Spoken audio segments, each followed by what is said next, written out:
up on this week's episode, we invite Gordon Ramsay to be a chef on this week's episode. How amazing is that? And that's about it, really. So have fun, enjoy the episode in this week's episode of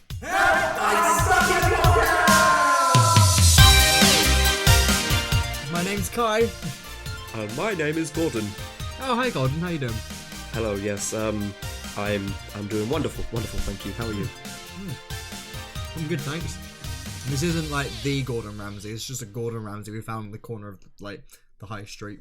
Yes, I'm an okay impersonator though, like fucking raw. Although maybe, see, I'm not good at being angry. I took anger management classes, so anything to avoid being angry again. Yeah, we don't want that because this is like a happy-go-lucky, friendly chat podcast. Yes, exactly. Yeah. Wait, this is a podcast? You told me it was a TV show.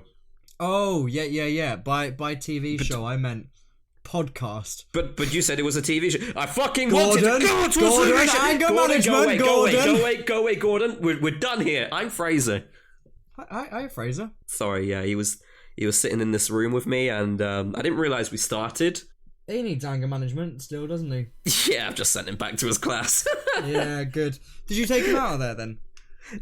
Yeah, he was mid-session, to be honest. Oh, fair. Yeah, Well, they were kind of screaming at each other. Better. Yeah, I hope so. Yeah, can only hope. You never know. He might be worse. I've already been in there for about like 6 years now. I had 7. Maybe a year extra will do the trick then. Well, we'll wait and see. Anyway, welcome to this week's episode of Help I'm Stuck in a Podcast. How you doing, Fraser? You good? Yeah, I'm doing good. Good. How about you? I'm good, thanks. How are you? I've already said I'm good.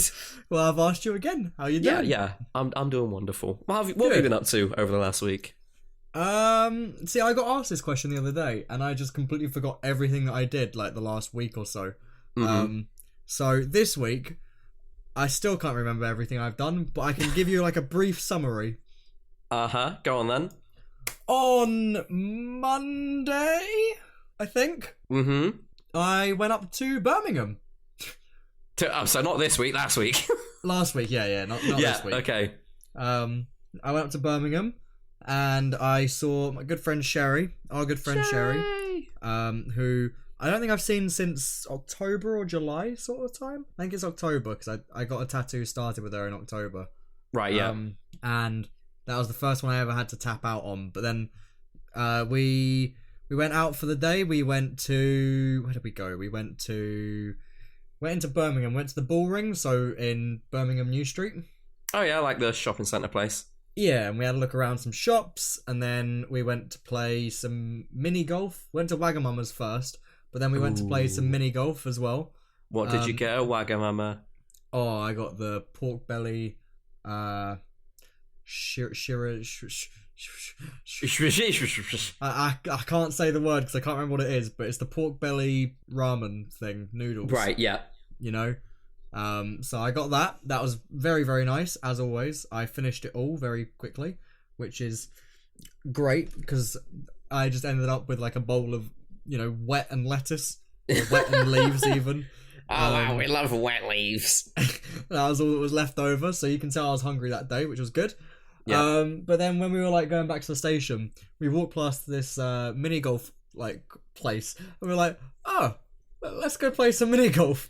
So we played some mini golf, and that was really good. I won the first game. Well done. And Sherry won the second game, and her boyfriend lost both of them.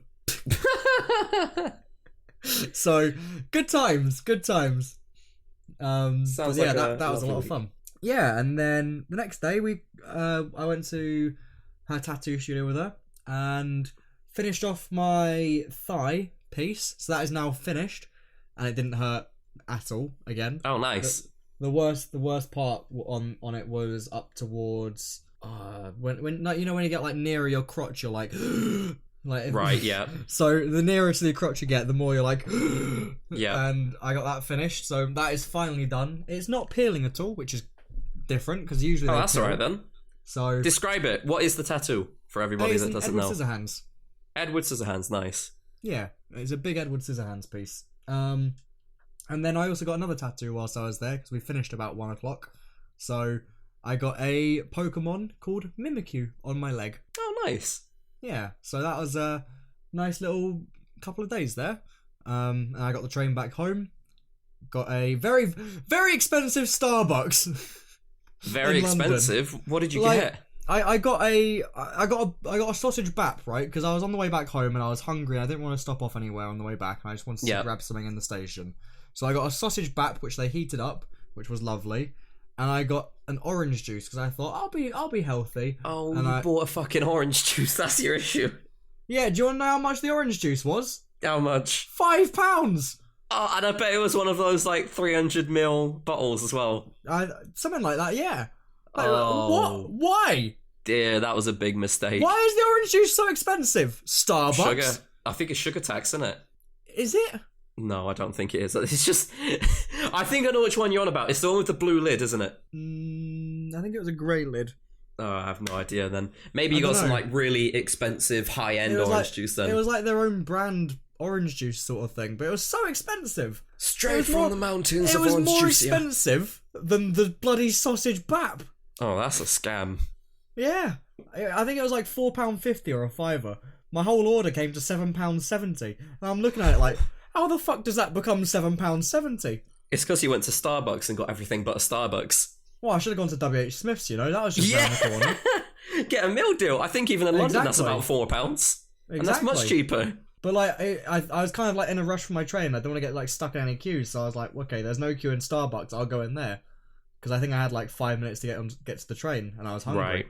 So I was like, yeah, I'll do that. And so expensive. Oh dear. Well, you live and you learn. Yeah, but other than that, on Friday I went down to Eastbourne. And had a very, very nice meal in some cafe. Was there orange juice? There was not, no. Oh, backtrack question. Was the orange juice at least nice? Would you say it was tasted worth like a fiver? Or was it definitely... Oh, okay. No. I would have rather just got a Coke or something, or like a fucking coffee. You know? Well, I mean, you did go Starbucks. Well, exactly. But, yeah, otherwise, yeah, it was... I mean, it was drinkable, but I wouldn't say it was the best thing I've ever had from them. That's a shame. Yeah. But the Eastbourne meal, was the meal nice? Oh, so good. If you're ever in Eastbourne, go to a place called, I think it's called the Beach Hut Cafe, or something like that. And it's nice just it's on the beach. It's next to I think it's next to a mini golf course or something like that. Like a bunch of boats. And it's so good. We had a burger, and like a really nice waffle for a dessert. It was so good. Love waffles. And it was cheaper than I thought it would be. Cheaper than the orange juice? Cheaper than the orange juice, 100%. Oh my gosh! I think the waffle was cheaper than the orange juice, and that was a dessert. Oh my gosh! But that's been my week. How's your week been, Fraser? Yeah, no, mine's been alright. I didn't do anything exciting in terms of going places. I still do want to go places. The last week's podcast, unfortunately, I lied. I'm no longer going to London, unfortunately. I was planning to, but no longer going. But I think I'm going to go see Kai at some point anyway, so that can be another plan. But in terms of what's going on, or what's been going on over the last week anyway, I have put out a tweet and some friends have replied saying that they would like to go on holiday now that the greenness has expanded. And I was holding out for the news of what the EU is going to do to kind of like restrict UK travellers, because obviously we're the burden of Europe at the moment in terms of cases. And it seems Spain wants to ensure that anybody who travels, instead of putting people into a quarantine, they want to ensure that the UK travellers are either fully vaccinated, so that's 2 jabs. Guess what, Fraser? Guess who's getting fully vaccinated on Saturday? Bill the Bob man. Probably, yeah. No, it's me! Anyway, oh my continue. God! That'll be cool. That was cool. So quick as well. Stuff. Yeah, 3 weeks now. Lovely. And will you make the most of it? Oh, 100%. Wonderful. Anyway, yes, you need to be fully vaccinated, or if you're not fully vaccinated yet, have a negative PCR test. Now, the PCR test is not to be confused with the lateral flow test. That is the official one where you have to go. Yeah, you actually have to go to a centre to get tested, and they shove it up your nose and they shove it or wherever. you'll get the official results back. I will be fully vaccinated as of the start of August, unless they bring it forward. So I think I'll be okay for traveling at the moment within August. And I've had a look at like the prices to go to one of the Spanish islands within August, and it's not too bad. It's actually pretty good, isn't it? And that's August. And that's with EasyJet. Bear in mind, I am looking quite far in advance, so the closer you get to the time, the more expensive it's probably going to be. But at the moment, it looks like the average price to travel is, or the average maximum price to depart is £65 or less, and the average maximum price, or let's just say the average price to return is 56. You're probably looking at about 100, just over £100 both ways. Yeah, and that's not including like obviously where you're staying, you're spending money. But like at this point, I don't care how much it costs. Yeah, you just want to go on holiday. Yeah, exactly. That's like, why I booked like something for beginning of September, and like also my Florida one in October. Like, I could compare it to Orlando and be like, oh yeah, cost efficiency is going to be more expensive to go to somewhere within Europe, but it's not even that far. But at the same time, I'm like, I'm holiday deprived. I just want to like go and treat myself to something nice. So I'm willing to spend that little bit extra, especially as I've like saved money over the last year anyway, not having to spend money on petrol and bus tickets, that sort of stuff. So that's kind of like my excuse for buying anything ridiculous at the moment. Cough the TV. So yeah, I'm looking into that with some friends anyway. Otherwise, other things that have been happening at the moment, we've been graced with the Steam sales lately. So I've gone and bought a brand new game, It Takes Two, which is an absolutely incredible game. It is one of those. Get it. You've got to. You've absolutely got to get it. 100%. It's on sale at the moment in pounds from $34.99 down to $26.24. I don't know any other currency equivalent, which means it's the perfect time to go and buy it. It is easily the best multiplayer game that's been released in forever. It is solely multiplayer, and only one of you has to buy the game. So the other person can download the Friends Pass, which is essentially the full version of the game, but you need somebody with the full version in order to join a lobby. Otherwise, you can't play. Which is pretty sick. Yeah, which is really good. So if you both chipped in, or one of you got it for the other, I guess, but if you both chipped in, then it costs you like £13 each, which is pretty cheap at the moment. Good. Yeah, and it is so high quality, it is so much fun, and you can have fun by not even playing the game. So just as a small example, at one point in the game you get given like your first tools. One of you gets a hammer, the other one gets a bunch of nails, and literally I had an absolute laugh just spending 10 minutes whacking the other person with a hammer. That's one of the examples. Another one, you can get like mage stuff as well, and that's so much fun. Just like destroy everything with your mage stuff, and even like in some of the lobbies before you get into the actual quests, you can have fun just interacting with things in the lobby. And as you go along, there's so many mini games as well to compete against each other. It's such a good game. I would so recommend it.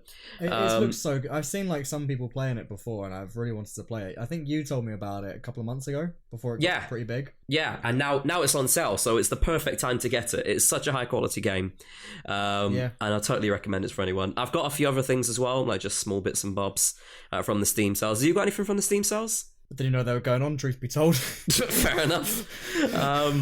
Yeah, so that's what we've been graced with lately. On the weekend as well, I had a little drive, taking my dad out just to get dropped off somewhere, and then I went to get McDonald's for the first time in bloody ages.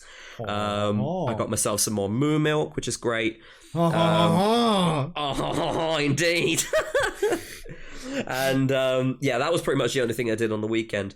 We also, last week, had Prime Day. So some more sales going on at the moment. Well, not anymore, but they were going on.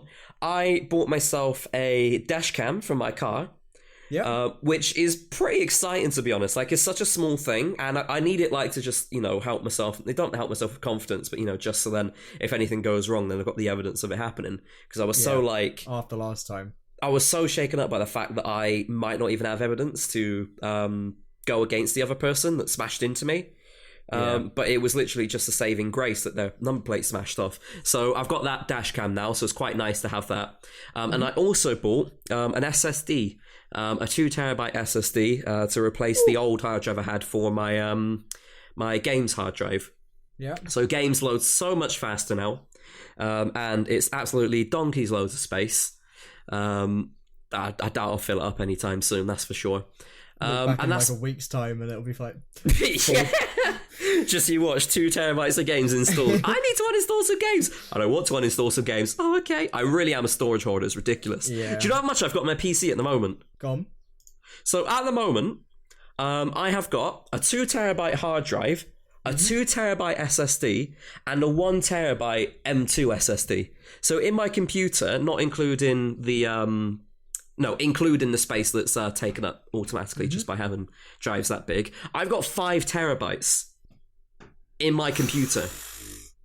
And that's not including the 2 terabyte NAS that I've got separate to my computer. Do you want to know what I've got? What have you got? I've got, you ready? I got my main SSD, which is like everything on my computer, so like startup, programs, whatever, Chrome, Discord, everything like that. And I've got a second SSD, which has got any videos that I'm working on, so like their files and stuff, and that's also got my games on it as well.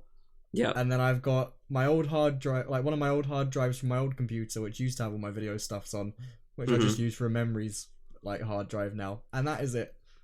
So what's your total storage? I got 2 1 terabyte SSDs and 1 terabyte hard drive. See, that's not too bad. 3 terabytes. That's all right. Not too bad. It does the job. I mean, I've got 395 gigabytes free on my main, and then about 476 on my games and footage and whatever else. So it's not bad.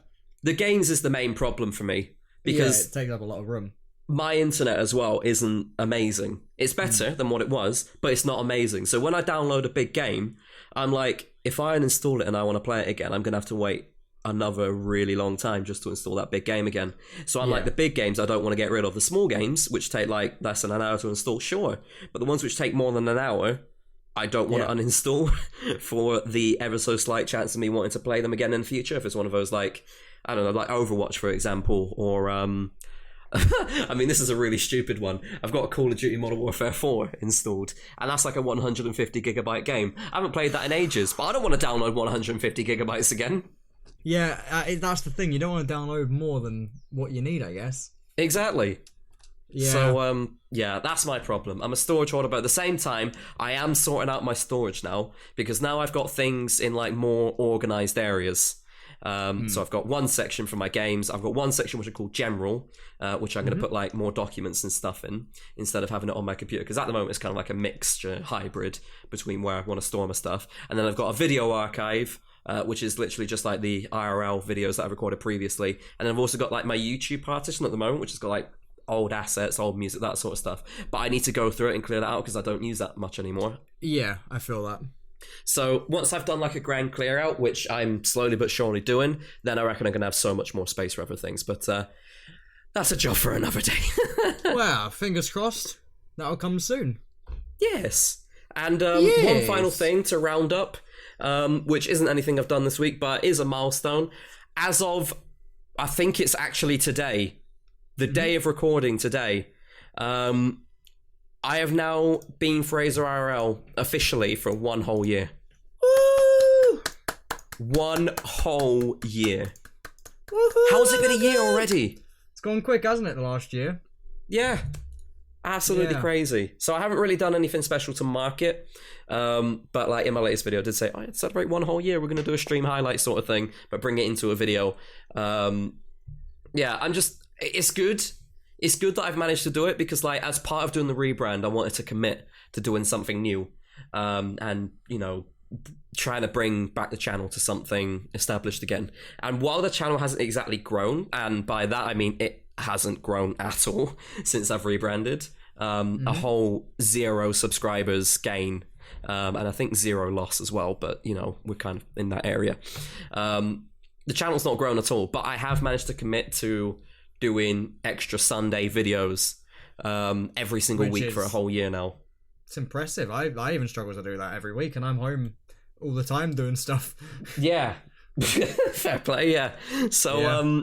I'm glad that I've managed to do it. I might eventually step back a little bit because the whole point of me rebranding to FraserIRL was to focus on IRL stuff. But Yeah. unfortunately, my Ooh. prediction for when lockdown and all that. Have you just farted? No, that was a motorbike, I think. Oh, okay. My whole prediction of when lockdown ends and that sort of stuff to do IRL stuff was completely blown out of the water. And we are able to do stuff, but it's not like, there's not a massive amount we can do at the same time. Like, I can't easily meet up with you without having to Yeah. worry about the cases in the area that I'm going to. I can't easily travel up to see other friends and vlog there without having to worry about where I'm going. Like, I kind of don't want to step foot up north at the moment because up north is where all the cases are. Yeah. of course. You get the general idea, but hey-ho, hopefully soon we'll be able to get some IRL stuff properly out on the channel. Now on to some news. We do love some news, but first, News! secret word. Oh, what was the secret word last week, Fraser? The secret word last week was, drumroll please, I didn't finish the drum roll. oh sorry, carry on. Milk!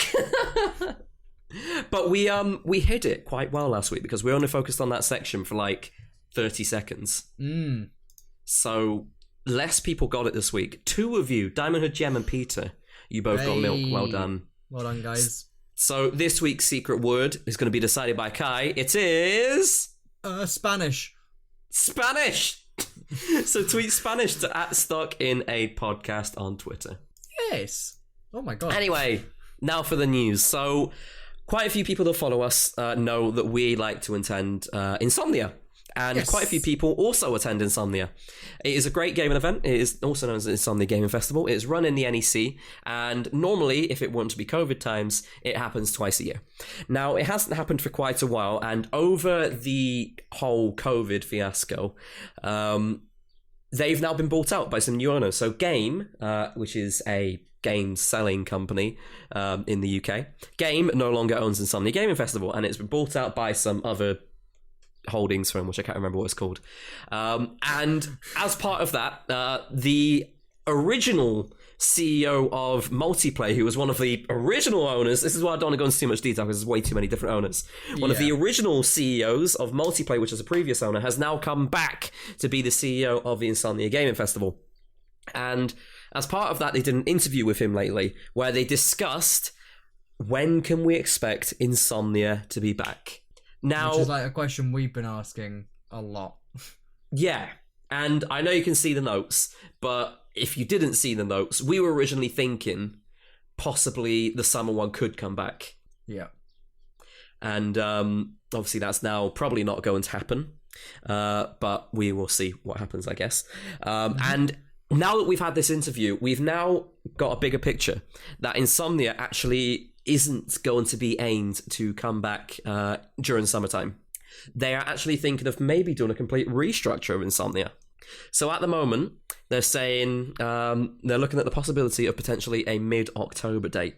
And Craig Fletcher, who is the CEO, has said, I don't think it could be much earlier than that, which, I think that's fair. Yeah. I don't think events on that scale can be much earlier than that, can they? No, it's kind of just waiting now, isn't it? Like, Yeah. you're kind of waiting for the big events to kind of take place again. And it's really hard to plan like more than a month in advance, because if you like had a look at what the cases were like in April and then you were like, oh, what's it going to be like in May? Yeah, sure, the cases are coming down, but you probably wouldn't expect it to then remain consistently at 2,000 in May. And then May, a month ago, you would be like, oh, well, maybe we're going to stay consistent. No, you wouldn't expect it to now be 10 times the cases in June. So it's really, really hard to like predict things more than a month in advance, if you can even predict a month in advance at all. So they're saying they're looking at maybe a mid-October date, but they're also thinking of maybe doing a rejig so that they discuss discontinuing the numbering, which means we're not going to see I-69. Which I feel like the numbering they should keep, just because it's very iconic, You can tell That is which true. one it is, for example. Not That just is like very true. another Insomnia. Like, if you look at like, I don't know, Comic-Con or whatever, or I'll get there. Summer in the City. You don't Yeah. get like You know them as just Summer in the City, Comic-Con. They don't have like any special like name or number for each of them. Exactly, but they do have the year to correspond with it. One of the things he said was it's actually quite confusing to try and remember back to a specific Insomnia. He said that somebody talked to him once about I-15, and he was like, what the bloody hell was I-15? Yeah, he couldn't remember a single thing.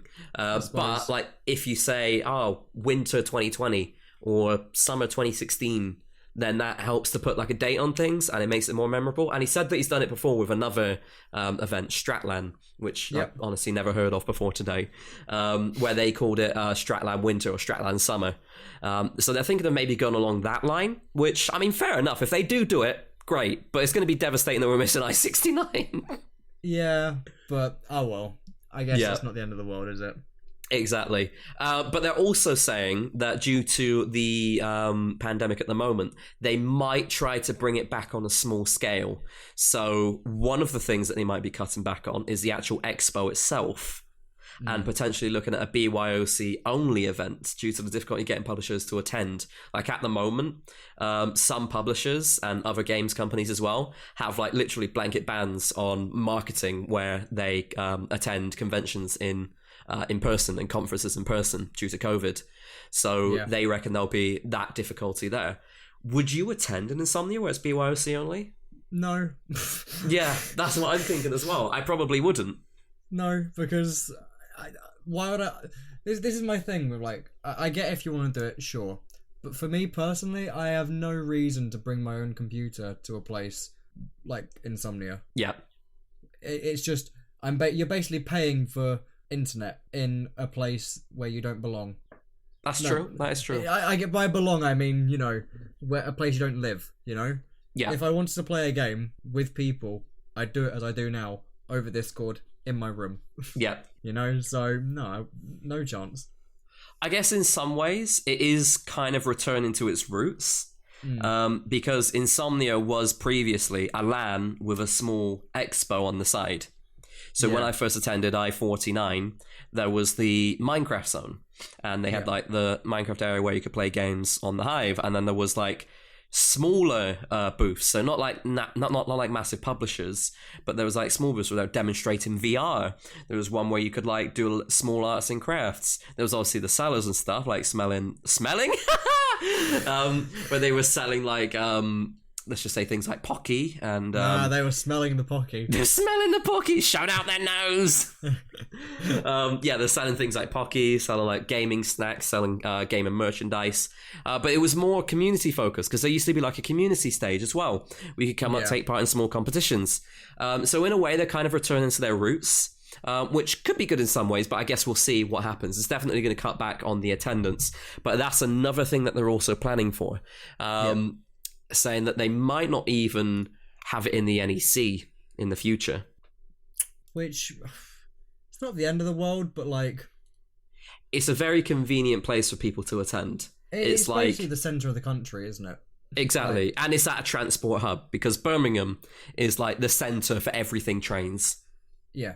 If you want to go anywhere in the UK, go Birmingham. Yeah, pretty much. Or anywhere in Great Britain, sorry. Go Birmingham. Because Birmingham will literally take you anywhere on the trains. Or at least take you to a connection. I think you can get pretty much anywhere within like one connection. Yeah, easily. So they're saying it might not be in the NEC because it's no secret the NEC is really expensive. They rent out so many halls for Insomnia to happen. And it is extremely expensive for the convention to even happen using all of those halls. So they could downsize, maybe just use like one big hall, which could be just for BYOC, but that also could be extremely expensive just for that, because I think it's similar to when you buy in bulk. The more you buy, the cheaper it gets. Yeah, I suppose. So I think it might be similar to that, but I have no idea what the cost is like. So, like, I don't know, if they move, where do you reckon they'll go? I mean, I saw some people saying like the XL and stuff, but the XL is going to be just as expensive. The XL's even bigger, and it's in central London. It's in London, so you know... It's a tough one. Like, they could go to a small event. They could go back to Coventry. Yeah, that's true. But I think Telford's another one they've been to. Newbury. Yeah. But even then, you know, at this point, I think Birmingham is like the NEC is a good place for it to happen because you've got things around that you can do, like after the event, before the event. Exactly, yeah. There's like more places to eat and stuff. There's like more hotels around. It's a very easy like location. Like obviously it's a long journey from here. It's about 3.5-4 hours, I think, on like 2 trains. But it's like it's a good location. It's got stuff there. If it moves to the XL, you're in London, but around the XL, there's not really too much. You can get a cable car over to the O2. Yep. And there's restaurants and stuff. There's accommodation, but if you want to actually do anything, you have to hop on the underground, or you need to go somewhere. Yeah, whereas there, it's just kind of it's all around. It's on site, yeah. So I don't know. It's a rough one, but I guess we'll wait and see. Maybe they'll go back to the NEC. Who knows? I think I think the change would also probably remove the aspect of like just standard visitors. So by that I mean, let's just say parents with their kids who have been attracted because Dan TDM's going to be there, rather than people who are going for like the love of games or going to meet up with a community, BYOC, so on and so forth. I think if they move to somewhere else, sure, people will attend, but if they cut back on the expo, then there's no reason for the parent-child aspect to be there. It really is going to be people for the love of gaming and people that have built up a community that are willing to travel to wherever it's hosted.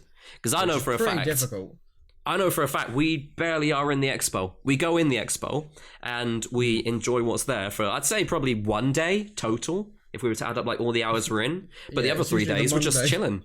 Yeah. Yeah, we like hanging out, I think, more, you know? Exactly. But, anyway, yeah, those are things that are all completely up in the air anyway. It's stuff that's not been solidified. But I guess we'll see. Do you know what? What would you do if you ran Insomnia and let's just say money wasn't an issue? Because I reckon money's probably now an issue now that they've got new owners. They're probably going to be like, oh yeah, this is the bills. Oh shit, we need to cut back. If you ran Insomnia, you bought out Insomnia, what would you do? Oh, quit. Yeah, fair. I don't want that pressure on me. That is completely understandable. What would you do? Probably the same, but I don't think I'd be eyeing up this year. No. I think I'd look maybe next year onwards.